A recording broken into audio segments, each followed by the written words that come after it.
ஜெயமோகன் சிறுகதைகள். ஆடகம். வாசிப்பது சந்தீப். தென்னிந்தியாவின் சிரபுஞ்சி என்று ஆகும்பேயைச் சொல்கிறார்கள் என்று நான் இணையத்தில் வாசித்தேன். ஆகவே அந்த ஊரை தேர்ந்தெடுத்தேன். ஏனென்றால் நான் தற்கொலை செய்து கொள்ளும் ஊரில் மழை பெய்து ஊரே நனைந்திருக்க வேண்டும் என்றும், இலைகளெல்லாம் அசைந்து அசைந்து சொட்டிக் கொண்டிருக்க வேண்டும் என்றும், வானம் நீலச்சாம்பல் முகிலால் மூடப்பட்டு இடியோசை அவ்வப்போது எழ வேண்டும் என்றும் எண்ணினேன். நான் எவரும் எளிதில் கண்டுபிடிக்க முடியாத ஓர் இடத்தில் செத்துக் கிடப்பேன். மழைத்தாரைகள் என் உடலை அரைந்து கொண்டிருக்கும். நீரோடைகள் என் உடலை தொட்டு ஒதுங்கிச் செல்லும். அவ்வப்போது அடிக்கும் மின்னலில் என் உடல் மின்னி மின்னி அணைந்து கொண்டிருக்கும். மறுநாள் அல்லது அதற்கு அடுத்த நாள் எவரேனும் என் உடலை கண்டடைவார்கள். என் உடலைச் சுற்றி மெல்லிய மழைமணல் சருகுகளுடன் கலந்து வரிகட்டியிருக்கும். என் உடலெங்கும் உதிர்ந்த சிறிய இலைகளும் சருகுப்பொடிகளும் படர்ந்திருக்கும். சிறிய நத்தைகள் என்மேல் ஏறி மென்மையான தளிர்கொம்புகளை ஆட்டியபடி சென்று கொண்டிருக்கும். இந்த கற்பனை நெடுங்காலமாக என்னிடம் இருக்கிறது. உண்மையில் 10 ஆண்டுகளுக்கும் மேலாக என் பகற்கனவுகள் எல்லாமே வெவ்வேறு வகையில் தற்கொலை செய்து கொள்வதைப் பற்றித்தான்.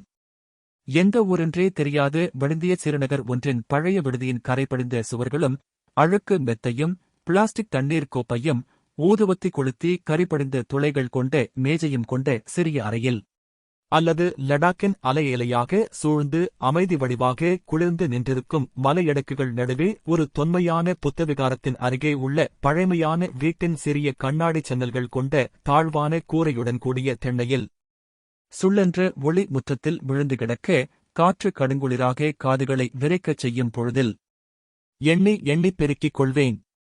என் சாவு எவருக்கும் பெரிய நிகழ்வு அல்ல. என்னால் பிறருக்கு அளிக்கத்தக்க துயர் என ஏதுமில்லை. என் உடலை அவர்கள் கண்டடையும் போது உருவாகும் அதிர்ச்சிதான் நான் அதிகபட்சமாக பிறருக்கு அளிக்கத்தக்கது. அந்த தருணத்தை மிக மிக துல்லியமாக அமைத்து கண்முன் காண்பேன். அதில் அமைந்து முழுமையாக இறப்பேன். உள்ளம் கரைந்து கண்ணீர் விடுவேன். அழுதபடியே நெடுநேரம் அமர்ந்திருப்பதுண்டு. அப்படியே தூங்கி எழும்போது அதே துயரம் அதே போல அவ்வண்ணமே நின்றிருக்கும். அது கரும்பாறை. அதை நான் ஒன்றும் செய்ய முடியாது. ஆனால் அது விரும்பவேதான் என்று என்னிடம் மருத்துவர்கள் சொன்னார்கள். நீங்க முதல்ல வெளியே வர நினைக்கணும். நீங்க உள்ள தாப்பாளை போட்டுட்டீங்கன்னா வெளியே இருந்து யாரும் திறக்க முடியாது. நான் என்ன செய்யணும் என்று கேட்டேன்.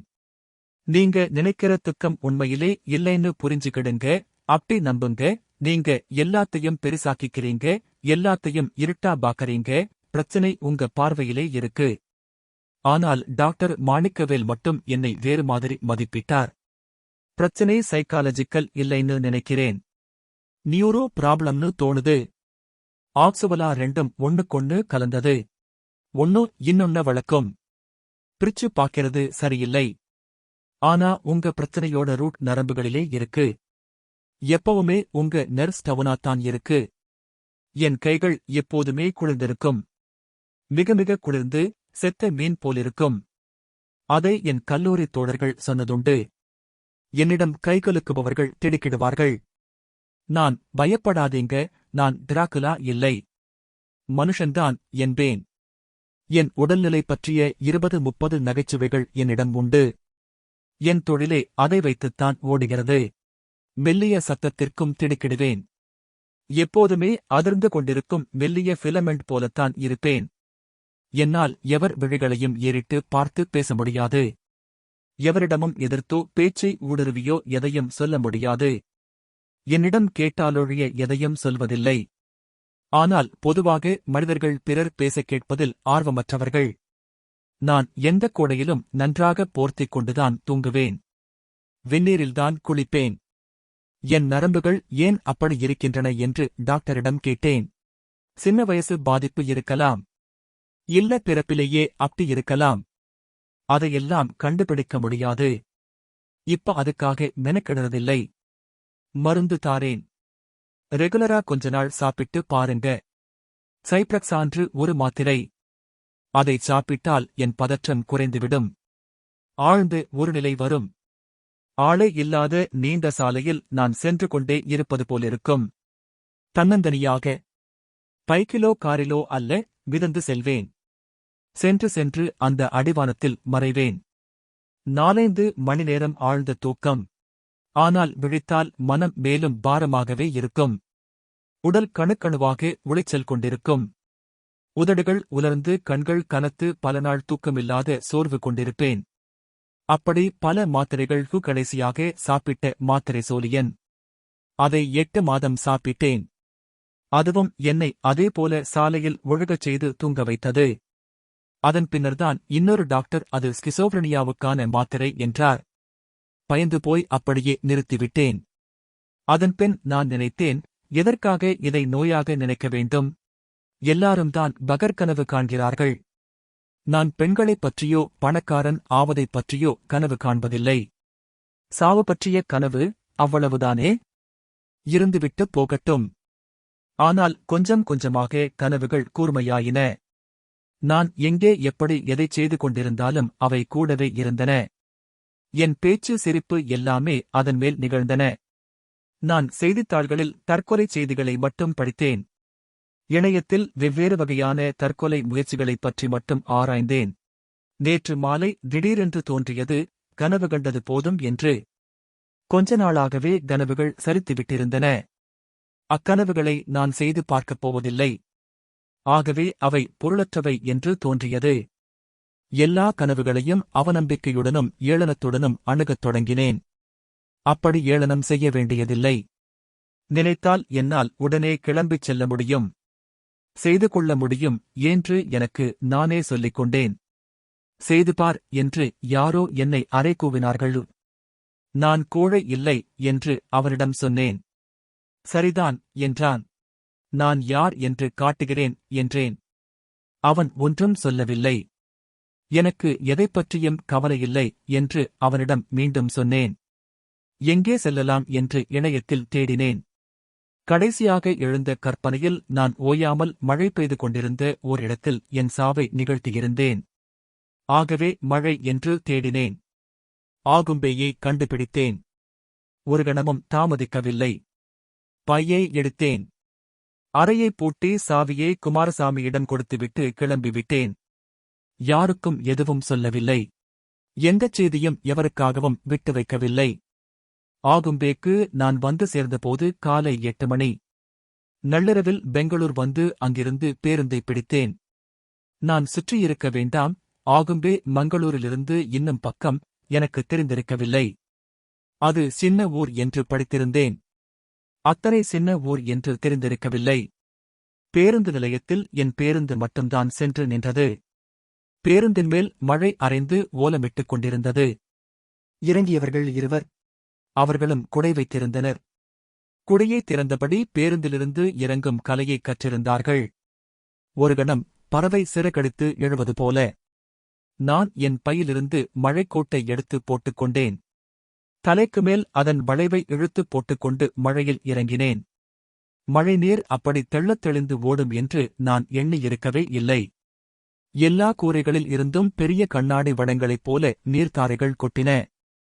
தரையில் ஓடிய நீர் குளிர்ந்திருந்தது. என் உடல் சிலிர்த்து குளிரை அறிந்தது. மழைக்கோட்டின் நைலானுக்கு மேல் நீர்க்கற்றைகள் அரைந்த ஓசை என் உடலெங்கும் கேட்டது. நேராக திறந்திருந்த டீக்கடை நோக்கிச் சென்றேன். பாய்லரின் நீராவி மழைச்சரடுகள் நடுவே செல்வது விந்தையாக இருந்தது. "டீயா?" என்று கேட்டார். "தமிழா?" என்று நான் கேட்டேன். "தமிழ் தெரியும்" என்றார். டீ சுமாராக இருந்தது, கொஞ்சம் பழைய பால். ஆனால் அதன் சூடு என்னை புல்லரிக்கச் செய்தது. "இங்க ஓட்டல் உண்டா?" என்றேன். "சாப்பிடவா?" "இல்லை, தங்க. லாட்ஜ் உண்டு." "ஒந்தே லாட்ஜ்." "அதோ அங்கே." அங்கிருந்தே விடுதியைச் சுட்டிக்காட்டினார். சாலை நோக்கி எல்லா அறைகளும் திறந்திருக்கும் 2 மாடிக் கட்டிடம். பாசிப்படிந்த சுவர்கள் மழையில் நனைந்து கருமையாக இருந்தன. வராந்தாவில் நின்ற ஒருவன் பீடி பிடித்துக் கொண்டிருந்தான். நான் அந்த விடுதி நோக்கிச் சென்றேன். மழைக்குள் 2 குனிந்து நடந்து சென்றார்கள். அவசரமே இல்லாமல். ஒரு கரிய பெரும்பசு மழையில் ஊறி மெல்ல நடந்து வயிறு அதிர பேருந்து நிலையம் நோக்கிச் சென்றது. சட்டென்று மேகம் மின்ன நீர்த்தாரைகள் சுடர்விட்டு அணைந்த இருளில் இடியோசை மிக அருகே ஒலித்தது. நான் நாகப்பா விடுதியை அடைந்தேன். அங்கே மேஜை மட்டும் இருந்தது. அதை சில முறை தட்டிய போது ஒரு கிழவர் கையில் டீ டம்ளருடன் வந்தார். எவரு என்றார். ரோம் என்றேன். இருக்கிறது என அவர் சொல்லவில்லை. மேஜையை திறந்து ஒரு பெரிய லெட்ஜரை எடுத்து பேனா வைக்கப்பட்ட பக்கத்தை பிரித்து நீட்டினார். நான் அதில் என் பெயரையும் விலாசத்தையும் எழுதினேன். அவர் டீ குடித்தபடி போன் நம்பர் பேக்கு என்றார். அதையும் எழுதினேன். ரோம் எங்கே என்று ஆங்கிலத்தில் கேட்டேன். கன்னடம் கொத்தில்லா? தெரியாது. எந்த பாஷை? தமிழ். காலையிலே 10 மணி வரை ஹாட் வாட்டர் இதே. கீழே சொன்னா பக்கெட்டிலே கொண்டு வருவேனே. பையன் ரூமிலே டீ காப்பி கொண்டு வருவேனே. ஒரு டீக்கு 5 ரூபா சார்ஜோ எக்ஸ்ட்ரா. அங்கே தமிழர்கள் இருக்கிறார்கள் என்றார். அருகே ஒரு ஆராய்ச்சி நிலையம் இருக்கிறது. அங்கே வேலை பார்ப்பவர்களில் தமிழர்கள் அதிகம். என்னை ஒரு சிறுவன் மேலே கொண்டு போனான். டீ கொண்டு வரவா சார்? இப்பதான் சாப்பிட்டேன். மழைக்கோட்டை ரூமுக்கு வெளியே கழட்டுங்க சார். ரூம் ஈரமானா இங்க காயாது. செருப்புகளையும் வெளியே கழற்றினேன். அறை சுமாராக இருந்தது. மெத்தை விரிப்பும் போர்வையும் ஓரளவு வெண்மையானவை. கழிப்பறையும் கரைபடிந்திருந்தாலும் தூய்மையானது. சுவர்களில்தான் நீர் வழிந்த விதவிதமான கரைகள். ஒரு பிளாஸ்டிக் போஸ்டர் ஒட்டப்பட்டிருந்தது. அது பாதி எழுந்து நின்றிருந்தது. சுவரே நீர் ஊறி சில்லிட்டிருந்தது. சுவர் மூலைகளில் எல்லாம் போசணம் படிந்திருந்தது. நான் என் பையை வைத்துவிட்டு பையனுக்கு 5 ரூபாய் கொடுத்தேன். மெத்தை மேல் படுத்துக் கொண்டேன். பேருந்து பயணம் கொஞ்சம் கடுமையானது. இரவெல்லாம் ரங்கராட்டினத்தில் சுற்றிக் கொண்டிருப்பது போலிருந்தது. படுத்தபோது கட்டிலும் சுழல்வது போலிருந்தது. கண்களை மூடியபோது மழையின் சத்தம் அது என்னை சூழ்ந்து நின்றிருந்தது. ஓர் அருவிக்கு அடியிலேயே படுத்திருப்பது போல. கண்களை திறந்து பார்த்தேன். அறைக்குள் மெல்லிய புகை நிறைந்திருந்தது. புகையா? எழுந்து அமர்ந்தேன். மேஜை பரப்பு போர்வை பரப்பு எல்லாம் வெண்ணிறமான புகை படிந்து அமைந்திருந்தது. புகையல்ல, மிக மெல்லிய நீர்த்துளிகள். நான் நீர்த்துளிப் பரப்பில் கையால் எழுதினேன். ஆங்கிலத்தில் கோ என்று. அதன்பின் என் பெயரின் முதலெழுத்து ஆர். அதை பார்த்துக் கொண்டிருந்தேன். காற்று உள்ளே வீச ஒட்டப்பட்டிருந்த போஸ்டரின் விளிம்பு ஓசையிட்டது. அதை ஏறிட்டுப் பார்த்தேன். அதிலிருந்தது என்ன என்று முதலில் புரியவில்லை. பிறகு கூர்ந்து நோக்கினேன். அது ஒரு பெரிய பாம்பு. உலோகச் சாம்பல் நிறம். நூற்றுக்கணக்கான சிறிய சிப்பிகளை அடுக்கி வைத்து உருவாக்கியது போன்ற உடல். அல்லது ஏதோ பெரிய மீனின் உடல் போல. அடிக்கழுத்து வெளிரிய சங்கவண்ணம் எனக்கு அதன் தலை சிறிய நாய்க்குட்டி போல இருப்பதாக தோன்றியது. கண்கள் 2 கண்ணாடி உருளைகள். அதன் வாயிலிருந்து சிவந்த நாக்கு நீண்டு பறந்து நின்றது. நான் எழுந்து பல் தேய்த்தேன். முகம் கழுவி வெளியே வந்தேன். மீண்டும் அந்த பாம்பு படத்தை பார்த்தேன். மழைக்கோட்டை கையில் எடுத்துக்கொண்டு கீழே வந்து விடுதிக்காரரிடம் இங்கே எங்கே சாப்பிடுவது என்றேன். அதோ அங்கே, ஓட்டுக்கட்டிடம். பிராமின் ஓட்டல். கொங்கணி பிராமின். காலை இட்லி தோசை. மதியம் சோறு. ராத்திரி சூடுகஞ்சி கிடைக்கும். மழையில் நடக்கும்போது அந்த ஊரைப் பற்றி ஆச்சரியமாக எண்ணிக்கொண்டேன். நான் வந்து 1 மணி நேரம் கடந்துவிட்டது. மழை குறையவே இல்லை. அதே ஓலம். அதே இடிமின்னல். அப்படி மழை பெய்யக்கூடும் என்றே நான் அறிந்திருக்கவில்லை. கண்கள் கூச சாலையின் ஈரம் மின்னி அணைந்தது. இடி வெடித்து தலைக்குமேல் காற்றே சற்று அசைந்தது. நான் ஓட்டக்கட்டிடத்தை அடைந்தேன். ஷெனாய் மெஸ் என்ற பெயர்ப்பலகை கம்பிகளில் தொங்கி காற்றில் ஆடியது. 2 டிவிஎஸ் 50 வண்டிகள் நின்றன. மழைக்கோட்டுகள் போட வெளியே மூங்கில் கொக்கிகள் இருந்தன. கோட்டை கழற்றி மாட்டிவிட்டு உள்ளே நுழைந்தேன். அங்கே 4-5 பேர் சாப்பிட்டுக் கொண்டிருந்தனர். பெரிய பற்களுடன் சிரித்த வாய்கொண்ட கொங்கணி பிராமணர், வாங்கோ, தமிழாளா என்றார். ஆமா. இட்லி இருக்கு, தோசை இருக்கு, பயிர்வடை இருக்கு. தோசை கொடுங்க என்றபடி அமர்ந்தேன். அவர் டீ கொண்டு வந்து வைத்தார். தோசை போடணுமே. நான் டீயை பார்த்தேன். எதிரே அமர்ந்திருந்தவர் எந்தூரு என்றார். நாகர்கோயில். இங்க இப்படித்தான். டீய முதல்ல சாப்பிடுவாங்க. ஓ என்றபின் டீயை சாப்பிட்டேன். டூரிஸ்டா என்றார். ஆமா என்றேன். இங்க டூரிஸ்டுகள் வாரதில்லை. இப்ப இன்டர்நெட் வந்த பிறகு எப்பவாவது இந்த இடத்தை பத்தி தெரிஞ்சுட்டு வருவாங்க. வந்தா ஒரு நாள்தான் ஓடிருவாங்க. மழைய பாக்கத்தானே வாராங்க.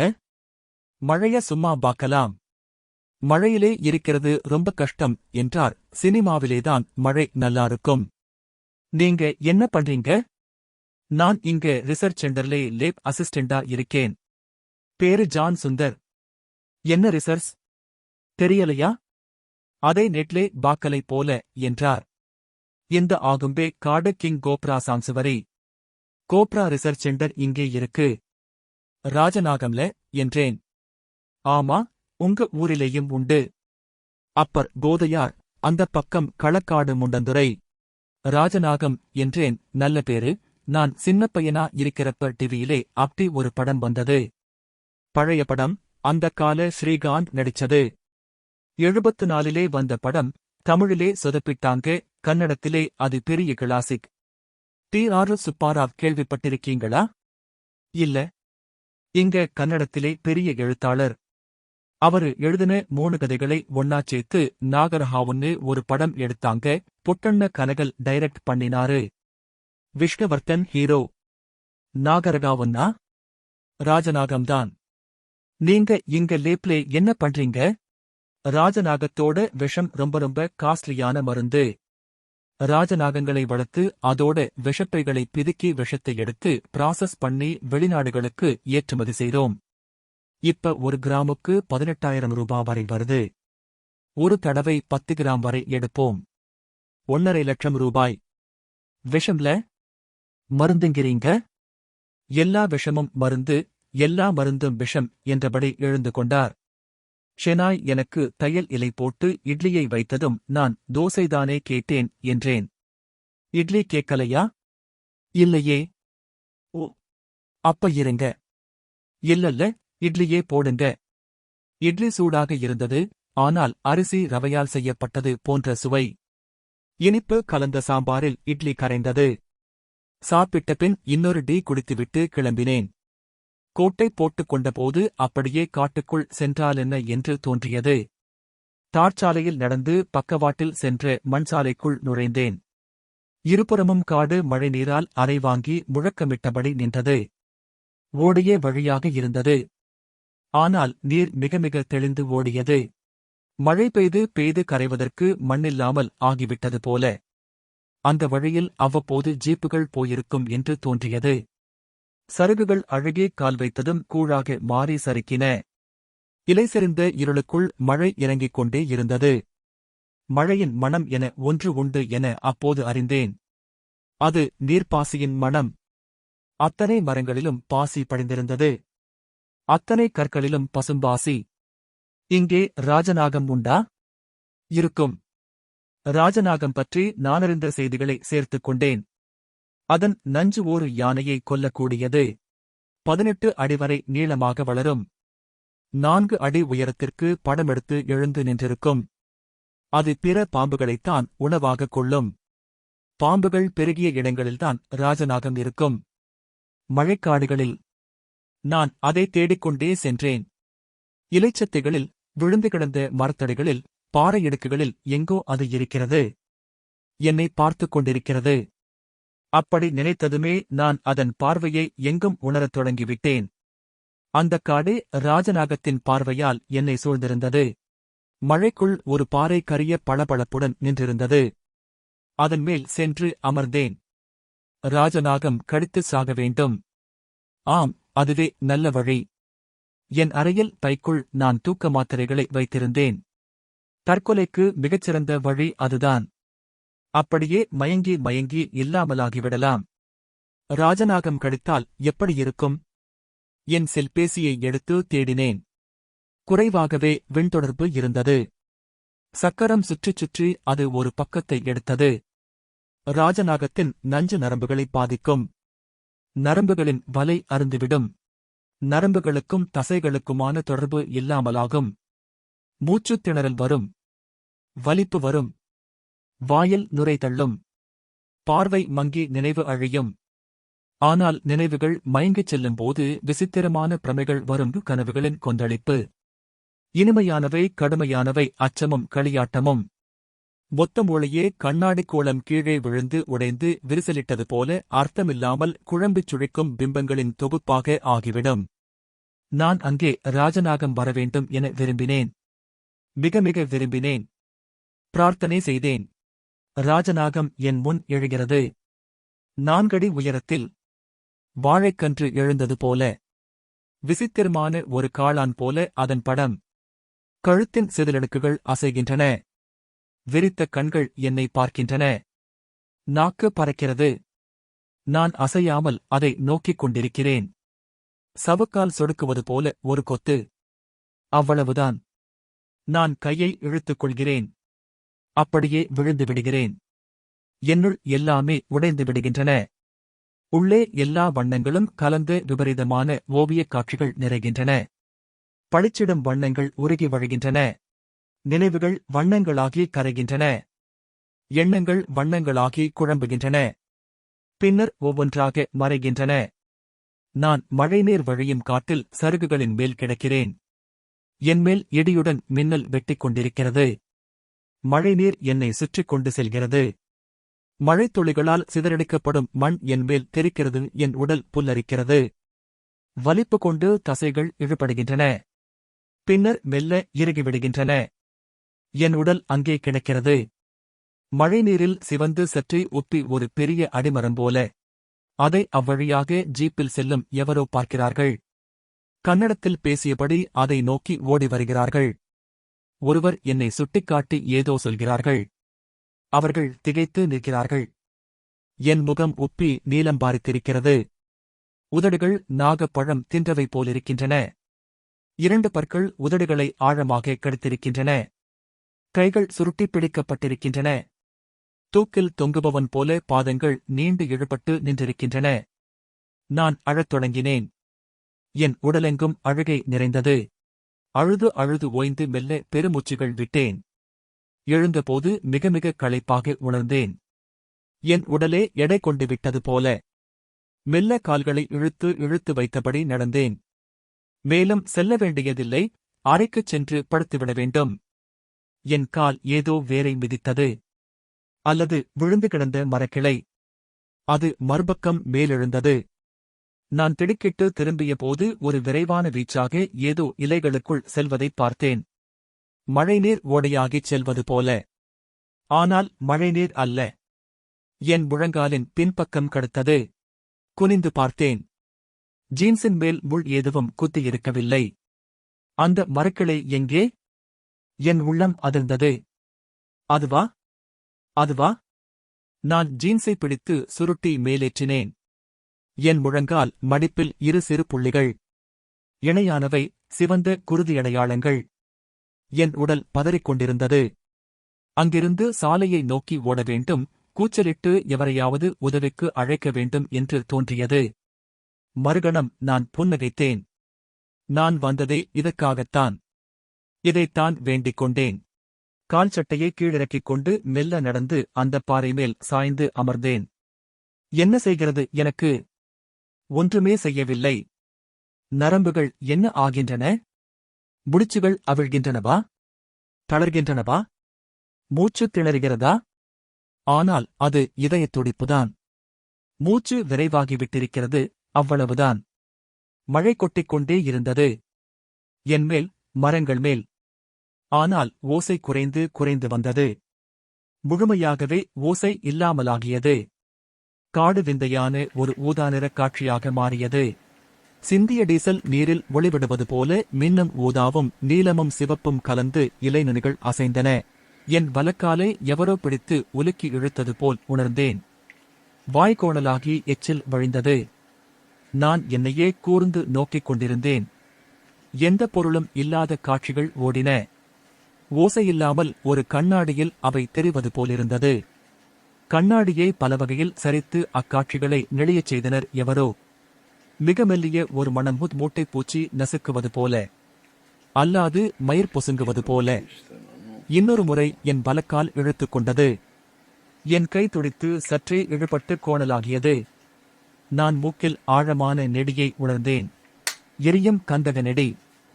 8 ஆண்டுகளுக்குப் பின்புதான் மீண்டும் ஆகும்பேக்கு என்னால் வர முடிந்தது. வரவேண்டும் என்ற ஆசை ஒவ்வொரு ஆண்டும் பெருகிக் கொண்டேதான் சென்றது. ஆண்டில் 4-5 முறையாவது திட்டமிட்டு ஏதோ காரணங்களால் ஒத்திப்போட்டேன். முக்கியமான காரணம் என் வேலை மாறிவிட்டது. வேலைக்காக பயணங்கள் செய்பவர்கள் தங்களுக்கான பயணங்களை செய்யவே முடியாது. ஆகும்பே மாறிவிட்டிருந்தது. அந்த கொங்கணி பிராமணரின் மெஸ் இல்லை. ஓடு உடைந்து அந்த கட்டிடம் பூட்டிக் கிடந்தது. புதிய இன்னொரு பெரிய தங்கும் விடுதி. அதன் முகப்பில் சிமெண்டில் புத்தர் சிலை. ஒட்டியே ஒரு பெரிய ஓட்டல். நான் அங்கேதான் அறை போட்டிருந்தேன். சாலையை நிறைத்து மழை பெய்து கொண்டிருந்தது. அடிக்கடி திடுக்கிடச் செய்தபடி இடி முழங்கிக் கொண்டிருந்தது. நான் உயரமான சப்பாத்துக்கள் போட்டிருந்தேன். மழைக்கோட்டின் மேல் நீரின் அரைதல்களை உணர்ந்தபடி நடந்தேன். அந்த மண்சாலை அப்படியேதான் இருந்தது. திரும்பி உள்ளே சென்றேன். அந்த பாறையை பார்த்தேன். அதுவும் மாறவில்லை. அந்த பாசிகூட அப்படியே இருக்கிறது என எண்ணிக்கொண்டேன். அங்கே நின்று அச்சூழலை நோக்கிக் கொண்டிருந்தேன். அன்று பெய்த மழையே அப்படியே அறுபடாமல் நீடிக்கிறதா? எனக்கு நானே புன்னகைத்துக் கொண்டேன். 8 ஆண்டுகளுக்கு முன்புதான் அத்தகைய விசித்திரமான எண்ணங்களை நான் அடைவேன். அந்த எண்ணங்கள் வழியாக நெடுந்தொலைவு செல்வேன். வெளியே சொன்னால் என்னை கிறுக்கன் என்று சொல்லிவிடுவார்கள். அப்படிப்பட்ட அபத்தமான கற்பனைகள். அன்று சிறிய வேலையில் இருந்தேன். தோல்வியுற்றவனாக, தனித்தவனாக. இன்று என் தொழிலின் உச்சங்களில் இருக்கிறேன். என் மனைவியும் குழந்தைகளும் ஊரில் இருக்கிறார்கள். என் கையில் அந்தச் சில்லிடல் இல்லை. உடலில் நடுக்கம் இல்லை. அந்த பழைய உடலுக்குள் இருந்து முற்றிலும் புதிதாக முளைத்து எழுந்துவிட்டிருக்கிறேன். எப்போதாவது அந்த காலங்களை எண்ணும்போது கூட அவன் வேறு எவரோ என்றே அகம் சொல்கிறது. அன்று இங்கே கிடந்த என்னை மேலே அணைக்கட்டிலிருந்து திரும்பிய ஊழியர்கள் கண்டெடுத்தார்கள். ஆராய்ச்சி மையத்திற்கு உடனே கொண்டு செல்லப்பட்டேன். அங்கே 3 நாட்கள் இருந்தேன். அங்கிருந்து பெங்களூர் மருத்துவமனைக்கு. 15 நாட்களில் உயிர் பிழைத்து எழுந்துவிட்டேன். என் உடல் கருமை கொண்டு மெலிந்தது. உதடுகளிலும் இமைகளிலும் தோல் வெந்தது போல் ஆகி உயிரற்று உரிந்தது. ஆனால் அதன்பின் மிக வேகமாக மீண்டேன். எடை கூடியது, தோல் பளபளப்பாயிற்று. என் நரம்புச் சிக்கல்கள் முழுமையாகவே அகன்றன. என் மாரத உளச்சோர்வு எங்கென்றே அறியாமல் அகன்றது. முதலில் பசிதான் நான் உணர்ந்தது. எந்நேரமும் சாப்பாட்டை நினைத்துக் கொண்டிருந்தேன். வெறிபிடித்து உண்டேன். உண்ணச் சுவை பெருகியது. எல்லாமே சுவைத்தன. எப்போதும் கையில் இனிப்புகள் வைத்திருந்தேன். நள்ளிரவில் எழுந்து சாப்பிட்டேன். கனவிலும் சாப்பிட்டுக் கொண்டிருந்தேன். பின்னர் சுவை எல்லாவற்றிலும் திரும்பியது. வண்ணங்கள் என்னை பித்துப்பிடிக்கச் செய்தன. பல நிறங்களில் ஆடைகள் வாங்கிக் குவித்தேன். அவற்றை பார்த்து பார்த்து கொண்டாடினேன். வெறிகொண்டு இரவு பகலாக பாட்டு கேட்டேன். வீடெங்கும் நறுமணப் பொருட்கள் எரிந்தன. ஒவ்வொரு நாளும் விளையாடினேன், நீச்சலடித்தேன், பைக் ஓட்டினேன். அறைகளுக்குள் இருக்க பிடிக்கவில்லை. பைக்கில் லடாக் வரை சென்றேன். மலைகளில் ஏறினேன். வர்க்கலையில் விரைவு படகில் கடல் மேல் பாய்ந்தேன். குலு மணாலியில் பாரச்சூட்டில் பறந்தேன். புத்தகங்களாக படித்து தள்ளினேன். கதைகள், நாவல்கள், சினிமாக்கள் பார்த்தேன். கன்னடம் படித்தேன். சுப்பாராவின் எல்லா நாவல்களையும் படித்தேன். அவ்வளவுக்குப் பின்னரும் நேரம் மிச்சமிருந்தது.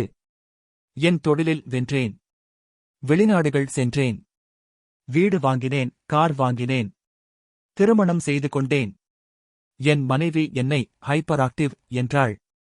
நிறைய டைம் வேஸ்ட் ஆயிடுச்சு கண்ணு என்பேன். அன்று ஆராய்ச்சி நிலையத்தில் சுந்தர் சொன்னார், ராஜநாகம் என்னை மிக மிக கொஞ்சமாக கடித்திருக்கிறது என்று. அது எப்பவுமே முழுசா கடிக்காது. கடிக்கிற உயிரோட வெயிட்டை வச்சு எவ்வளவு விஷம் உள்ளே போகணும்னு முடிவெடுக்குது. அதுவும் அரை செகண்டிலே. கண்ணால பார்த்து வச்சு முடிவெடுக்குதா இல்லை மண்ணோட அதிர்வை வச்சான்னு சொல்ல முடியாது. உங்களுக்கு அது 5 மில்லிகிராம் கூட கொடுக்கலை. அவ்வளவு குறைவா கொடுத்தா அது நஞ்சில்ல அமுதம். நரம்பு நோய்களுக்கு அதைத்தான் மருந்தா பயன்படுத்தறாங்க. அலோபதி, ஹோமியோபதி எல்லாத்திலையும் என்றார் சுந்தர். நான் அவரை பார்த்துக் கொண்டிருந்தேன். என் கண்கள் முன் அவருடைய உருவம் நீர்ப்பிம்பம் போல் அலையடித்தது. அவர் என் அரைச்சுவரில் ஒரு ராஜநாகத்தின் படத்தை மாட்டினார். அது பொன்னிறச் செதில்களுடன் இருந்தது. திறந்த வாயிலிருந்து நாக்கு பறந்தது. கூரிய வளைந்த பற்கள். அது எதையோ கூவிச் சொல்வது போலிருந்தது. ஒருநாள் ஒரு சிறு பிப்பெட்டுடன் வந்து எனக்கு அதைக் காட்டினார். இதான் ராஜநாகத்தோட விஷம். அது பொன்னிறமாக இருந்தது. சாதாரண பொன்னிறம் இல்லை. பொன்னிலே பலவகை உண்டுன்னு பழைய புத்தகங்களிலே சொல்லியிருக்கு. ஆடகம், கிளிச்சிறை, சாம்பூனதம், சாதரூபம். ஆடகம்தான் தூய்மையான பொன். அதுக்கு பெரிய ஒளி இருக்காது. இதேபோல அழுக்கு மஞ்சள் நிறத்திலே இருக்கும். கிளிச்சிறை கொஞ்சம் மஞ்சள். கிளியோட சிறகு போல தங்கத்திலே வெள்ளியம் சேர்த்தது அது. சாம்பூனதம் செம்பு கலந்து தீ நிறத்திலே இருக்கும். சாதரூபம் நாம பயன்படுத்துற பொன். செம்பு கூடி நல்லாவே சிவந்திருக்கும். நான் அந்த நிறத்தையே நோக்கிக் கொண்டிருந்தேன். அழுக்கு மஞ்சள் நிறப்பொன். ஆடகம். ஆனால் கண்ணாடியில் தூக்கிப் பார்த்தபோது உருகி வழியும் பொற்துளி என சுடர் கொண்டிருந்தது. 1 கிராம் பவுன் இப்ப 3000 ரூபாய். 1 கிராம் வெனம் 18,000 ரூபாய். 6 மடங்கு. விஷம்கிறது 6 மடங்கு கெட்டியான தங்கம்தான். உங்களுக்கு 6 மடங்கு குறைச்சு பொன்னாக்கிக் கொடுத்திருக்கு. அவர் என் தோளைத் தொட்டு pray to him, thank to him என்றார். நான் அந்தப் பாறையில் அமர்ந்தேன். அங்கே எங்கோ அது இருக்கலாம். ராஜநாகம் 20 ஆண்டுகள் வரை உயிர் வாழும். அதற்கு எதிரிகளே இல்லை. அது இடம் மாற்றிக்கொள்வதுமில்லை. அங்குதான் இருக்கிறது. என்னை பார்த்துக் கொண்டிருக்கிறது. கொத்துவதற்கு முந்தைய ஒரு கணத்தில், ஒரு கணத்தின் ஒரு துளியில் அது எனக்காக நஞ்சை பொன்னாகியது. நான் அங்கு அமர்ந்து அதன் பொன்னுடலை எண்ணிக் கொண்டிருந்தேன். உருகி வழியும் பொன்னோடை என அது எழுவது போல கற்பனை செய்து கொண்டேன். இந்த வாசிப்பை கேட்டதற்கு நன்றி.